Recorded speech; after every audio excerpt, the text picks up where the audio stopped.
मनीष, कपिल और महेश नाम के 3 पक्के दोस्त थे। मनीष की शादी होने वाली थी। यार मनीष, हमारे लिए कुछ अच्छा इंतजाम करवाना। अरे भाई, चिंता क्यों करते हो? सबके लिए अच्छा इंतजाम ही रहेगा। तुम लोग चलो तो सही, फिर देखना। चल अच्छा है, मैं और कपिल दोनों साथ में ही आ जाएंगे। कपिल अपने घर आकर माँ को ये बात बताता है। वो रास्ता तो कब्रिस्तान से होकर गुजरता है। मैंने सुना है बहुत खतरनाक रास्ता है वो। अरे माँ, आप चिंता क्यों करती हो? मैं अकेला नहीं जा रहा, मेरे साथ महेश भी जाएगा और हम कार से जाएंगे, कुछ भी नहीं होगा। कुछ दिनों बाद दोनों अपने शहर से दूर दूसरे शहर शादी अटेंड करने के लिए निकल पड़ते हैं। महेश, यार आज तो मनीष की शादी में जमकर नाचेंगे, खाएंगे, पिएंगे और खूब मस्ती करेंगे। हाँ, वैसे भी मनीष बहुत कंजूस है, कभी कुछ खिलाता पिलाता नहीं था। इसकी शादी में सब हिसाब बराबर कर लिया जाएगा। सही कहते हो भाई। वैसे पता है, मेरी माँ कह रही थी ये रास्ता बहुत खतरनाक है। क्या सच में? अरे नहीं, हमें कौन सा यहाँ घर बसाना है, शांति से निकल जाते हैं। दोनों आगे बढ़ रहे थे, तभी अचानक गाड़ी रुक जाती है। अरे यार, अब कार को क्या हो गया? पता नहीं, चल उतर कर देखते हैं। दोनों कार से उतरकर कार को देखते हैं। एक काम करता हूँ, मैं कार चलाने की कोशिश करता हूँ, तू धक्का मार। दोनों कार चलाने की बहुत कोशिश करते हैं, मगर कार नहीं चलती है। लगता नहीं कि अब ये कार चलने वाली है, किसी मैकेनिक को बुलाना पड़ेगा। अब इतनी रात में मैकेनिक कहाँ मिलेगा? वैसे भी ये जगह हमारे लिए बिल्कुल नहीं है, यहाँ के बारे में हमें कुछ भी नहीं पता। तू कार के पास रुक, मैं थोड़ा आगे जाकर देख कर आता हूँ, कहीं कोई मैकेनिक मिल जाए। ठीक है, मगर जल्दी आना। थोड़ी देर बाद कपिल कार के पास आता है। अरे कपिल, क्या हुआ? मैकेनिक मिला क्या? मैकेनिक? नहीं, कोई मैकेनिक नहीं मिला। तो अब हम क्या करें? हाँ, एक काम करते हैं, किसी से लिफ्ट मांगते हैं और शादी में चलते हैं, फिर बाद में कार बनवा लेंगे। चल, ये भी ठीक है। दोनों दोस्त लिफ्ट मांगने लगते हैं, मगर कोई भी लिफ्ट नहीं देता। तभी महेश को कुछ अजीब सी आवाजें आती है। यार कपिल, तुझे कुछ अजीब सी आवाज सुनाई दी क्या? नहीं, मुझे कुछ भी सुनाई नहीं दे रहा है, और तू भी बिल्कुल शांत रहे। डर क्यों रहा है? तभी महेश की नजर एक बोर्ड पर पड़ती है जो काफी चमक रहा था। कपिल, वो देख। क्या? सामने देखो, बोर्ड पर कब्रिस्तान लिखा है। इसका मतलब हम कब्रिस्तान के पास है। तो क्या हो गया? तू चुपचाप क्यों नहीं रह सकता? हम कब्रिस्तान में नहीं जा रहे हैं, हम लिफ्ट का इंतजार कर रहे हैं। तू यही चुपचाप खड़ा रह और लिफ्ट मांग, फालतू का डरा मत। थोड़ी देर बाद बहुत जोर से अजीब अजीब सी आवाजें आनी शुरू हो जाती है। बोल कपिल, क्या अभी भी तुझे अजीब अजीब सी आवाजें नहीं आ रही है? हाँ यार, अब तो मुझे भी अजीब अजीब सी आवाजें सुनाई दे रही है। महेश, चल हम यहाँ से कहीं दूर चलते हैं। हाँ ठीक है, चल। दोनों वहां से भागने लगते हैं। तभी रास्ते में उन्हें एक बूढ़े बाबा दिखाई पड़ते हैं। क्या हुआ बच्चों, कहाँ भाग रहे हो? बाबा, हम अभी आपसे बात नहीं कर सकते, हमें माफ कीजिए। बच्चों, ये बहुत खतरनाक जगह है, यहाँ तुम सभी सुरक्षित नहीं हो। मैं तुम लोगों को एक रास्ता बताता हूँ, उस रास्ते से जाना, वहाँ तुम लोग सुरक्षित रहोगे। ठीक है, बताइए, जल्दी बताइए। बाबा कपिल और महेश को रास्ता बताते हैं। वो दोनों आगे बढ़ने लगते हैं। कपिल, बाबा ने यहीं से दाएं मुड़ने के लिए कहा था, चल चलते हैं। दोनों दाएं मुड़ते हैं और आगे बढ़ते हैं। तभी देखते हैं वो दोनों वापस कब्रिस्तान के अंदर आ चुके हैं। ये क्या हो गया? बाबा ने तो बताया था ये रास्ता सुरक्षित होगा, मगर उन्होंने तो हमें इस कब्रिस्तान में पहुंचा दिया। जैसे ही दोनों भागना चाहते हैं, चारों तरफ से घेराबंदी हो जाती है और दोनों भाग नहीं पाते हैं। लगता है हम बुरी तरह से फंस चुके हैं। बचाओ, बचाओ, कोई हमें बचाओ। महेश बहुत चिल्लाता है, मगर कोई भी वहां उन्हें बचाने नहीं आता। कब्रिस्तान से अजीब अजीब सी आवाजें आने लगती है। कपिल, क्या कोई तरीका नहीं जिससे हम यहाँ से निकल सके? पता नहीं, मुझे तो कुछ भी समझ नहीं आ रहा। तभी अचानक वहां वही बूढ़े बाबा आ जाते हैं जिन्होंने उन दोनों को रास्ता बताया था। बेचारे बच्चे फंस गए मेरी बातों में आकर। लगता है तुम दोनों यहाँ से भागना चाहते हो। हमें यहाँ से जाना है, हम तुम्हें छोड़ेंगे नहीं। पहले खुद को तो बचा लो, फिर मुझे कुछ करना। कुछ लोग और उस बाबा की बताई बातों में आकर कब्रिस्तान में आकर कपिल और महेश के साथ फंस जाते हैं। यहाँ से निकलने के लिए हमें कुछ ना कुछ तो करना ही होगा। सभी बहुत प्रयास करते हैं, मगर कोई भी वहां से निकल नहीं पाता है। वो बूढ़ा बाबा गुस्से में आ जाता है और कपिल को पकड़ लेता है। अब तो ये गया। नहीं, मेरे दोस्त कपिल को कुछ भी मत करना। महेश बूढ़े बाबा की ओर एक पत्थर चलाता है। उसके हाथ से कपिल छूट जाता है। जल्दी चल यहाँ से, हम भाग चलते हैं। अभी कुछ देर तक ये संभल नहीं पाएगा। कपिल महेश के पास नहीं आता है। क्या हुआ कपिल, तू चल क्यों नहीं रहा? तभी कपिल एक भयानक भूत का रूप ले लेता है। कपिल? कौन कपिल? मैं इस कब्रिस्तान का भूत हूँ। तेरा दोस्त कपिल तो कब का मेरा शिकार बन चुका है। मैं उसके शरीर में अब तक घूम रहा था ताकि मैं तुम सभी को अपना शिकार बना सकूं। भूत उस बूढ़े बाबा को पकड़ता है और एक झटके में गला दबाकर खत्म कर देता है। कब्रिस्तान के भूत की बात सुन महेश हैरान रह जाता है। तो क्या अब तक मैं भूत के साथ घूम रहा था? हाँ, मैं इस कब्रिस्तान का भूत हूँ। जैसे ही तुम लोगों की गाड़ी खराब हुई और कपिल थोड़ी देर के लिए मैकेनिक को ढूंढने गया, उसी वक्त मैंने उसे खत्म कर दिया और तब तक तुम्हारे साथ था, तुम्हें यहाँ तक लाने के लिए। वो बूढ़ा भी मेरा ही टट्टू था। मैंने उसे अपने काबू में कर लिया था। बचाओ, बचाओ, कोई हमें बचाओ। कब्रिस्तान का भूत आगे बढ़ता है और महेश के साथ साथ बाकी सभी लोगों को अपने साथ उठाकर ले जाता है और सभी को अपना शिकार बना लेता है। दोस्त की शादी अटेंड करने आए महेश और कपिल कब्रिस्तान के भूत का शिकार बनकर रह जाते हैं। रामगढ़ गांव की एक प्रचलित कथा है। दोपहर के 12 बजे से लेकर आधी रात के 12 बजने तक गांव के बीचों बीच बने एक गुफा से अजीबोगरीब आवाजें आती है। इन आवाजों में इतना दर्द होता है कि सुनने मात्र से दिल की धड़कन तेज हो जाए। इस गुफा के पास से गुजरने वाले हर शख्स को उसका नाम गुफा के अंदर गूंजता सुनाई देता है। ऐसे में इस गुफा का रहस्य जानना बड़ा इंटरेस्टिंग होगा। साल 2013 की बात है।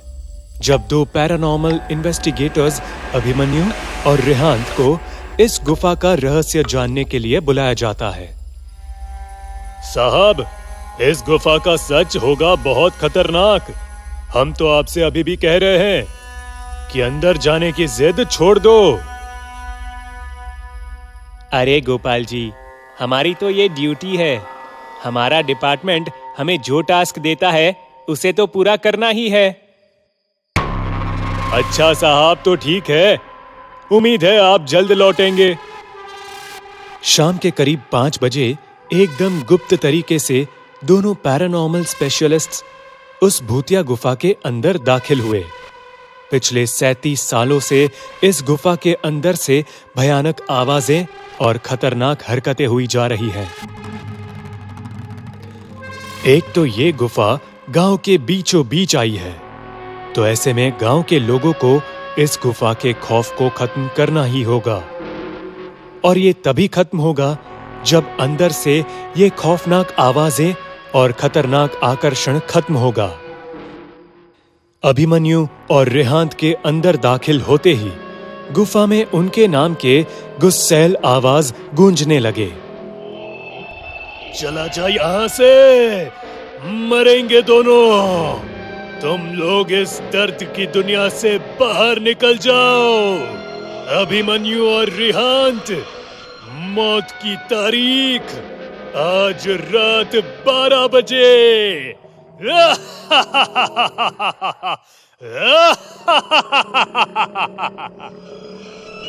यार अभिमन्यु, ये गुफा कितनी अजीब है। आज तक ऐसा कोई केस हैंडल नहीं किया जहां बेजुबान गुफा धमकी देती हो। दोस्त, भूतिया जगह हमेशा अजीब और खतरनाक ही होती है। बस अब सोचना कम कर और टॉर्च की मदद से पिक्चर्स कलेक्ट कर। रिहांत उस गुफा में टॉर्च के सहारे आगे बढ़ने लगता है और साथ ही साथ गुफा के हर तरफ की तस्वीरें खींचने लगता है। रिहांत को तभी बड़े बड़े कदमों की आवाज सुनाई पड़ती है। ये आवाज उसके ठीक बगल से आ रही थी। वो उस कदमों की आवाज का पीछा करते करते गुफा के आखिरी छोर पर पहुंच जाता है। अब वो गुफा के अंत में पहुंच चुका था। उसे गुफा के अंत में एक दरवाजा दिखाई देता है। उस दरवाजे पर लिखा था, दूसरी दुनिया का दरवाजा। रिहांत मन ही मन में ये सोच रहा था कि कहीं ये दरवाजा दूसरी दुनिया का तो नहीं। तभी उसे उस दरवाजे के पार से एक आवाज सुनाई देती है। रीहू बेटा, मैं तुम्हारा दादा, मेरे पास आ जाओ बेटा। बाप रे, ये कैसा दरवाजा है? ये तो मेरे दादाजी की आवाज है। रिहांत को उस दरवाजे के पीछे से उसके दादाजी की आवाज सुनाई दे रही थी। वो सुनकर रिहांत खुश और इमोशनल दोनों था। इसी इमोशन में वो एक गलती करने जा रहा था। उसने दरवाजा खोलने के लिए हाथ आगे बढ़ाया कि तभी पीछे से अभिमन्यु की एक तेज चीख पूरे गुफा में गूंजने लगी। बचाओ, बचाओ मुझे! अभिमन्यु की चीख सुनकर रिहांत भागता हुआ पीछे गया। इतने सब में तो वो अभिमन्यु को लगभग भूल ही चुका था। रिहांत अभिमन्यु के पास पहुंचा। वो बिल्कुल नॉर्मल खड़ा था, जैसे कुछ हुआ ही ना हो। अभिमन्यु, ये कैसा गंदा मजाक है? तुम अभी चीखे क्यों? अभिमन्यु हल्का मुस्कुराता चुपचाप खड़ा रहा। इसके बाद रिहांत अभिमन्यु को अपने साथ उस दरवाजे के पीछे चलने का इशारा देता है। दोनों उस गुफा के आखिरी छोर पर यानी कि उस दरवाजे तक पहुंच चुके थे, जहां से दूसरी दुनिया का रास्ता शुरू होता है। अभिमन्यु, यार ये देखो, पता है मैंने अभी तुरंत कुछ देर पहले अपने दादाजी की आवाज इस दरवाजे के पीछे से सुनी। मुझे लगता है इसके पीछे मरे हुए लोगों की दुनिया है। तो दरवाजा खोलकर देख लो ना, यूं ही ख्वाबों में पुल क्यों बांध रहे हो? सही कहा, मैं दरवाजा खोलता हूँ। रेहांत दरवाजा खोलने ही वाला था कि तभी उसकी नजर अभिमन्यु के शरीर पर पड़ती है। यार, जब तुम इस गुफा में आए थे तब तुमने सफेद शर्ट और ब्लू जीन्स पहनी थी। अभी तुमने काली स्लीव्स और लाल लोअर पहना है। भाई, आखिर तुमने कपड़े कब बदले? तभी अभिमन्यु के दांत बाहर आने लगते हैं। उसका कद बड़ा होने लगता है। उसके हाथ के नाखून बढ़ने लगते हैं और वो अब पूरी तरह से एक डेविल बन चुका था। वो डरावनी हंसी के साथ एक भारी आवाज में कहता है, तेरे अभिमन्यु को तो मैंने 10 मिनट पहले ही इस दरवाजे के पार भेज दिया, जब तूने उसकी चीख सुनी थी। तू तो बस एक जरिया था, क्योंकि शिकार हमेशा इस दरवाजे के पास लाकर ही होता है। मतलब तुमने अभिमन्यु को मार डाला? कोई शक है तुझे? तो जा इस दरवाजे के उस तरफ, तुझे तेरा दोस्त वहीं मिलेगा। जिस दुनिया से तू आया है वहां मरने के पहले लोग रहते हैं। अब तू जिस दुनिया में जाएगा वहां मरने के बाद लोग रहते हैं। दर्द की दुनिया में तेरा स्वागत है।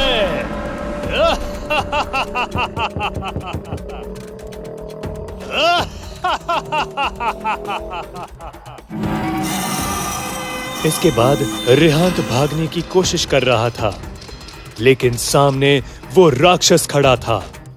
अब एकमात्र रास्ता वो दरवाजा था। उसने सोचा कि ये दरवाजा इस गुफा के बाहर जाने का रास्ता होगा। रेहांत ने सोचा कि कहीं वो इस दरवाजे से बाहर भाग न जाए, इसलिए वो डेविल उसे डरा रहा है। रेहांत खुद की जान बचाने के लिए बिना देरी किए दरवाजा खोल देता है। उसे दरवाजे के बाहर एकदम अंधेरा दिखाई देता है। उस दरवाजे के अंदर से रोने और चिल्लाने की आवाजें आने लगती है। बिल्कुल वैसी ही आवाजें जैसे मौत के वक्त परिवार के लोग रोते हैं। रेहांत इससे पहले दरवाजे को बंद करता, एक लंबा सा हाथ उस दरवाजे के बाहर से आया और रेहांत को उस दूसरी दुनिया की तरफ खींच लिया। इससे रेहांत की एक तेज चीख निकल गई और वो डेविल भी जोरों से हंसने लगा। उस गुफा का रहस्य आज तक कोई भी जान नहीं सका है। आज तक कई लोगों ने गुफा के अंदर जाकर उसके रहस्य को जानने की कोशिश की है। जिन्होंने उस दूसरी दुनिया के दरवाजे को खोला, वो हमेशा के लिए उसी में समा गए। जो जिंदा बच गए, उन्होंने या तो आत्महत्या कर ली या तो वो पागल हो गए। उस गुफा का रहस्य आज भी अनजान है। आज 45 साल बाद भी इसका रहस्य कोई नहीं जान सका है। अभिमन्यु और रेहान के गायब होने के बाद भी गुफा का रहस्य नहीं खुला। वो और भी कठिन हो गया।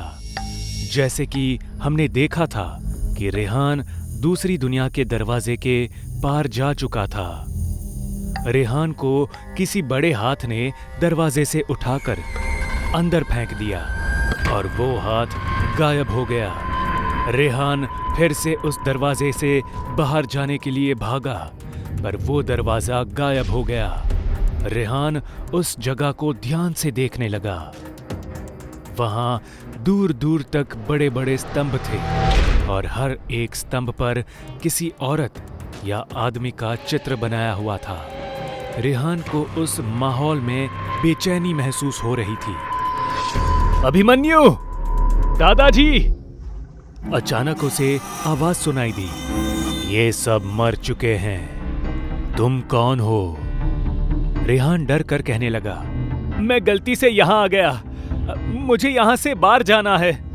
ठीक है, जाओ। आवाज के बंद होने के बाद उसे गुफा का मुंह दिखने लगा, जिससे वो और अभिमन्यु अंदर आए थे। वो पूरी जान लगाकर बाहर निकलने के लिए भागा। रेहान बहुत देर तक भागता रहा और थक कर रुक गया। पास में दिखने वाला रास्ता दूर दूर जा रहा था। रेहान फिर से उठ खड़ा हुआ और भागने लगा, पर उसका कुछ भी फायदा नहीं हो रहा था, क्योंकि गुफा का मुंह अब भी उतनी ही दूरी पर था। रेहान फिर से थक कर रुक गया और गुफा का मुंह गायब हो गया।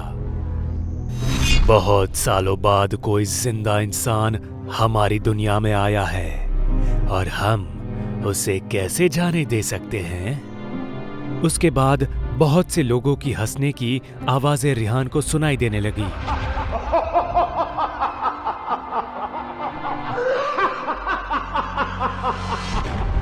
अचानक रेहान को एक बगल में अभिमन्यु दिखने लगा और दूसरी तरफ उसके दादाजी।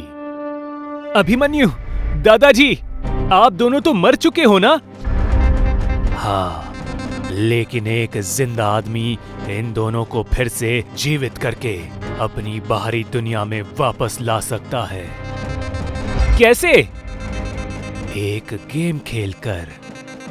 कैसा गेम? बहुत आसान है, अपने सामने देखो। याकायाक रेहान और उन दोनों के बीच की जमीन के टुकड़े होने लगे और एक विशिष्ट स्थिति में आकर रुक गए। ये सब क्या है?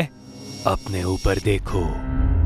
रेहान ने ऊपर देखा तो वहां एक कमान पर कई सारे तीर चढ़े हुए थे, जो उसकी तरफ निशाना लगाए थे। अगर तुमने कोई गलत टुकड़े पर कदम रखा तो एक एक तीर तुम्हारे आर पार हो जाएगा, और उन दोनों के ऊपर भी एक एक तलवार है। अगर तुम इन्हें वक्त पर अपनी तरफ नहीं ले जा पाए तो वो भी गायब हो जाएंगे। रेहान बहुत डर गया, पर यह खेल खेलने के अलावा उसके पास और कोई रास्ता नहीं था। पर रेहान को समझ नहीं आ रहा था कि पहले किसे बचाए।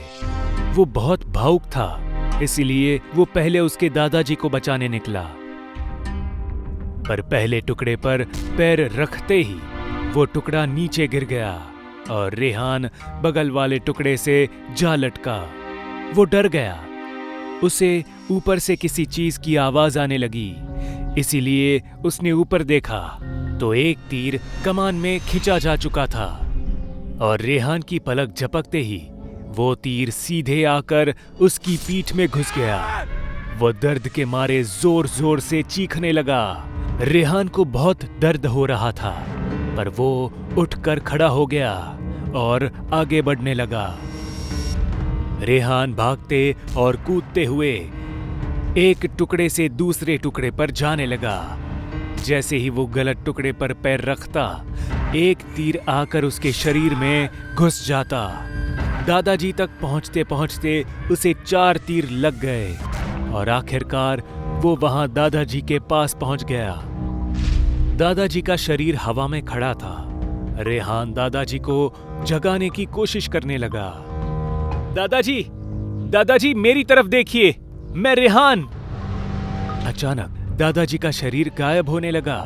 रेहान और भी डर गया, क्योंकि उसे इसकी बिल्कुल भी उम्मीद नहीं थी। दादाजी के गायब होने के बाद वो अभिमन्यु की तरफ दौड़ा। फिर से उसे उन तीरों का सामना करना पड़ा।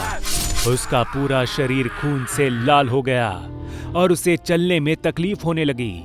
रेहान अभिमन्यु के पास पहुंचते ही वो भी गायब हो गया। रेहान ने देखा कि दादाजी और अभिमन्यु अब और भी दूर दिख रहे थे और जमीन के टुकड़े फिर से उस पर आने लगे थे। रेहान दर्द के मारे बेहाल हो गया था। ये सब क्या हो रहा है? तुम्हें अब तक समझ नहीं आया? ये तुम्हारी दुनिया नहीं, हमारी दुनिया है, मायावी दुनिया। बहुत लोगों की एक साथ हंसने की आवाजें आने लगी। पूरी जगह पर अंधेरा हो गया और रेहान के आसपास की जगह बार बार बदलने लगी। पहली बार उसे आसपास गांव दिखाई दिया और अचानक वो जगह बदलकर उसे गुफा दिखने लगी और उसमें रेहान ने खुद को और अभिमन्यु को देखा। रेहान को चक्कर आने लगे और उसकी आंखों के सामने अंधेरा छाने लगा। एकदम से उसके पूरे शरीर से सारे तीर वापस ऊपर खींच गए और उस झटके से रेहान की मौत हो गई। इतने सालों बाद भी वो गुफा वहां कैसे आई या किसने बनाई, इसका रहस्य अभी तक नहीं खुल पाया है।